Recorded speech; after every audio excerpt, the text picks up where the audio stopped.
Rules of procedure जो assembly के हैं उसमें ये चीज़ वाज़े तौर पर मौजूद है। इन सारी चीज़ों के बावजूद जो इस वक्त परेशानी का आलम है, वफाकी हुकूमत की इस वक्त टांगें बाकायदा कांप रही हैं और वो चाहते हैं कि किसी तरीके से सेनेट इलेक्शन में वो बिल्डोज करें। अपने मेंबरान को, पीटीआई के अपने मेंबरान को धमकियां दिलवाई जा रही हैं, उन पे प्रेशर किया जा रहा है कि आपने हर सूरत में पीटीआई के उम्मीदवारों को ही वोट देना होगा।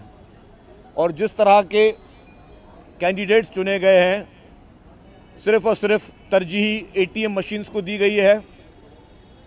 जो पॉलिसी इमरान खान हमेशा जिसकी बात करते थे, जिस जाली नज़रियात की बात करके वो इलेक्शन में इलेक्ट हुए थे, उन्होंने कहा था जी कि मैं नेपोटिज़म के ख़िलाफ़ हूँ, मैं फेवरेटिज़म के ख़िलाफ़ हूँ, मैं सिफारशी कल्चर के ख़िलाफ़ हूँ, मैं मौरूसी सियासत के ख़िलाफ़ हूँ। उन सब की के बरक्स जिस तरह की सियासत का तर्ज़ अमल और जिस तरह की सीटों की डिस्ट्रीब्यूशन इमरान खान ने की है, उससे उनकी सिर्फ़ और सिर्फ मुनाफ़कत की अक्कासी वो चीज़ें कर रही हैं। मैं समझता हूँ कि इंशाल्लाह पाकिस्तान पीपल्स पार्टी और उसके इत्तेहादी एक बड़ी तादाद में सेनेट में कामयाब होंगे और इमरान खान को इस ऑर्डिनेंस के पीछे एक गैर आइनी तरीके से जो ऑर्डिनेंस लाया गया है, ये पाकिस्तान की तारीख में लिखा जाएगा कि वो कानून जिसको चेंज करने के लिए, आइनी तरमीम के लिए 2/3 की मेजॉरिटी रिक्वायर्ड है, उसको एक ऑर्डिनेंस के ज़रिए बुलडोज नहीं किया जा सकता। क्या कल इमरान खान ये कहेंगे कि जी प्राइम मिनिस्टर का जो टेन्यूर है वो 10 साल हो जाए और वो उस पर भी कोई ऑर्डिनेंस आ जाएगा?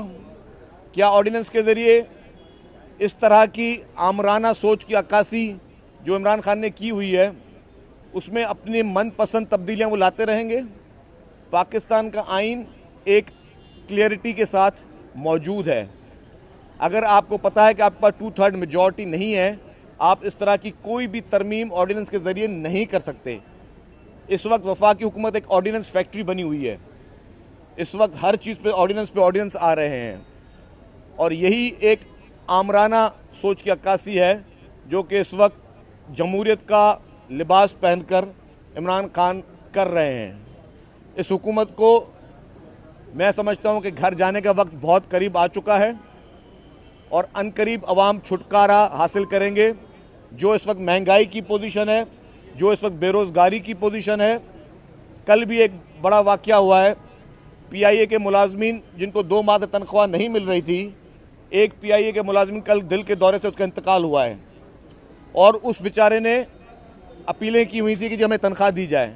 लोगों की तनख्वाहें बंद की जा रही हैं, लोगों को बेरोज़गार किया जा रहा है, प्राइवेटाइजेशन के नाम पर जो मिल्कियतें हैं वो बेची जा रही हैं।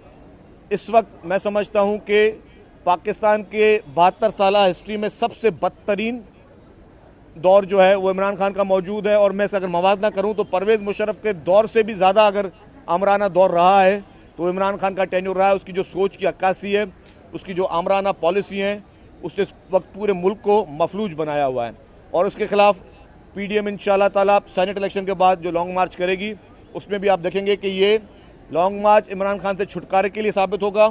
ये लॉन्ग मार्च इमरान खान का जो इस वक्त जो दौर है, जिस दौर में हर किस्म की ज़्यादतियाँ आवाम के साथ की जा रही हैं और इस वक्त रिमोट कंट्रोल इस हुकूमत का जो है आईएमएफ के हाथ में है।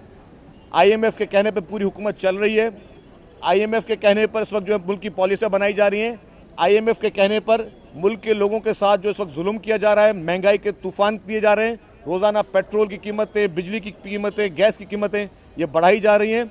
ये अवाम के साथ इससे बड़ी दुश्मनी नहीं हो सकती और इसके खिलाफ पीडीएम इंशाल्लाह ताला पुरजोर तरीके से बाहर निकलेगी और इंशाल्लाह आप देखेंगे कि इमरान खान से निजात जो है वो हर सूरत में हम हासिल करेंगे। अच्छा, नेब से निजात कैसे हासिल करेंगे? नेब ने भी तो काफ़ी मामला किए हुए हैं। आप खुद जो है वो शिकायत करते रहे कि आपको भी परेशान किया गया जाली केसेस बना के, तो क्या असली केसेस है, जाली है, क्या है? देखिए जी, मैं मुल्क से बाहर था जब मुझ पे नैब के केसेस बनाए गए।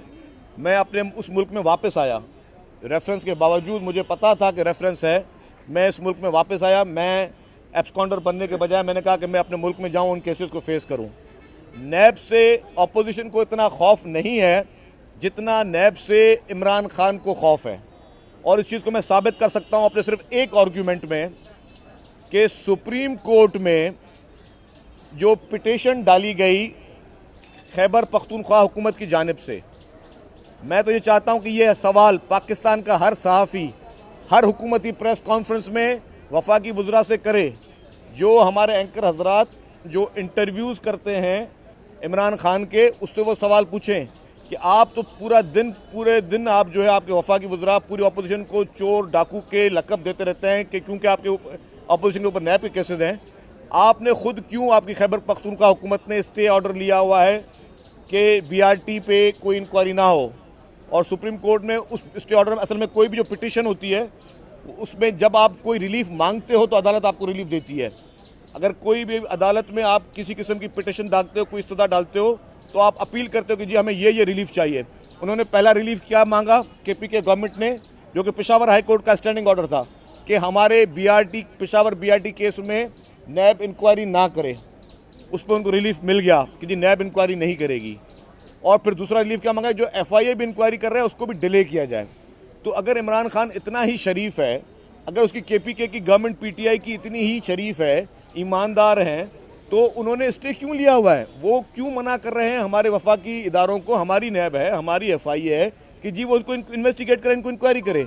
इसे कहते हैं चोर की दाढ़ी में तिनका। और ये इमरान खान की दाढ़ी में तिनका जो है वो पूरी कौम के सामने आया है। इस वक्त वो नज़र आ रहा है कि जिस तरीके से उन्होंने स्टे ऑर्डर लिया वैसी कोई जस्टिफिकेशन नहीं है। मैं चैलेंज करता हूं पूरे पाकिस्तान के सहाफ़ी से, मैं रिक्वेस्ट करता हूं कि आप इनसे सवाल पूछें कि आपने BRT पर स्टे क्यों लिया हुआ है। अगर आप ईमानदार लोग हैं, अगर आपने उसमें बेईमानी नहीं की, आपने चोरी नहीं की, BRT की इंक्वायरी में KPK की जो गवर्नमेंट है उसमें एक होता है चीफ मिनिस्टर इंस्पेक्शन टीम, जो कि चीफ मिनिस्टर के अंदर आती है। चीफ मिनिस्टर इंस्पेक्शन टीम की रिपोर्ट है कि 7 अरब रुपए की सिर्फ किक बैक्स जो हैं वो BRT पेशावर में ली गई हैं। वो रिपोर्ट आप पढ़ें, इंटरनेट पे अवेलेबल है। अगर चीफ मिनिस्टर इंस्पेक्शन टीम जो कि KPK की है, सिंध की नहीं है, अगर वो आया करती है कि बाकी करप्शन अपनी जगह पे, लेकिन 7 अरब रुपए के सिर्फ और सिर्फ किक बैक्स लिए हुए हैं, तो वो खामोशी क्यों है? ये एक BRT का केस, बाकी जो फॉरेन फंडिंग केस है, मलम जब्बा केस है, बिलियन ट्री केस है, सब अलग है, लेकिन एक फॉरेन फंडिंग का केस पूरी PTI के ऊपर जो नकाब है ईमानदारी का, वो उतारने के लिए काफ़ी है। अच्छा, सेनेट इंतखाबात के हवाले से कोई आपके पीर पगारा साहब या MKM के साथ और दीगर हमख्याल जमातों के साथ कोई राब्ता है कि कोई मिलकर जो है वो नशिस्तें ले जाएं या उम्मीदवारों के लिए वोट मांगे जाएं? देखें जी, राब्ते सबसे किए जाते हैं, होते भी हैं, लेकिन मुझे ये लगता है कि सेनेट इंतखाबात में जो इस वक्त एक काले तरीके से, एक आमराना तरीके से जो ऑर्डिनेंस के आड़ में ये एक आमराना सोच की अक्कासी कर रहे हैं, ये चाह रहे हैं कि अपनी सीटें बचाना, लेकिन मुझे नहीं लगता कि इनकी सीटें बचेंगी। इंशाल्लाह हम इत्तेहादियों से भी और सबसे रवाबित रखेंगे और उम्मीद है कि कोई अच्छी खबर आएगी और इमरान खान साहब को कोई अच्छा सा सरप्राइज़ हम देंगे। साहब ये बताइए कि आपकी अपनी तबीयत अब कैसी है, क्योंकि पहले आप आते थे तो आपकी कॉलर लगा होता था और स्टिक होती थी, अब आपकी तबीयत ठीक है, बेहतर है? बिल्कुल जी, मेरी तबीयत बेहतर है और मैं उसका अपने इलाज मेरा जारी है। जब हलीम शेख ने इलेक्शन कमीशन के ज़ाब्ता अखलाकी खिलाफवर्जी की सबके सामने मंजर दिखाई दे रहे हैं, पीपल्स पार्टी क्यों तवज्जो दे रही है हलीम शेख के खिलाफ कार्रवाई करने के लिए, जब इलेक्शन कमीशन कार्रवाई क्यों नहीं कर रही? देखिए, पीपल्स पार्टी कोई इंतकामी कार्रवाई नहीं कर रही है।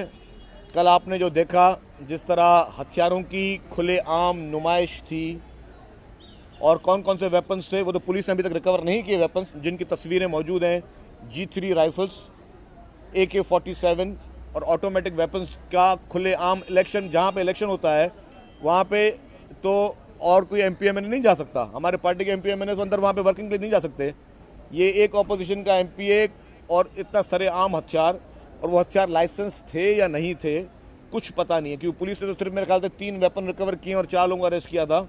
लेकिन जो बाकी लोग तस्वीरों में, वीडियोस में आया है कि कोई गाड़ी की डिक्की के ऊपर खड़े होकर राइफल लेके लहरा रहा है, कोई जो है वो G3 लेके लहरा रहा है, वो तो अभी पुलिस ने रिकवर नहीं किया। मेरे ख्याल से हुकूमत का कोई इसमें जो है एज ए पीपल्स पार्टी सिंध हुकूमत कोई कार्रवाई नहीं कर रही। हाँ, पुलिस का डेफिनेटली ये डोमेन है कि एक एरिया में खुलेआम एक गुंडागर्दी हो रही है, एक बदमाशी हो रही है, फायरिंग वहाँ की जा रही है, लोगों को हिरासा किया जा रहा है। तो जो कोर्स ऑफ लॉ है, जो पुलिस का अपना काम है वो पुलिस करेगी, उसमें सिंध हुकूमत किसी किस्म का मैं समझता हूँ इंटरफेयर नहीं करेगी। पीटीआई ने एक दरखास्त रिटर्निंग अफसर को दी है कि वज़ीर आला मुराद अली शाह ने जिस सरप्राइज का जिक्र किया था वो प्री पोल रिगिंग है और उनके वोट खरीदने की कोशिश की जा रही है। पीटीआई ने यहाँ आरओ को दरखास्त भी दी है दिमन में। देखिए, मैं नहीं समझता कि हम किसी किस्म की हॉर्स ट्रेडिंग पे और इस चीज़ पे यकीन करते हैं। ये ज़रूर पीटीआई का वतीरा रहा है। सेनेट के चेयरमैन की इलेक्शन जब हुई थी तो वो बताएं पीटीआई वाले कि उनको ज़्यादा वोट कैसे मिले, किस तरह मिले, पैसे के जोर पे मिले, धमकी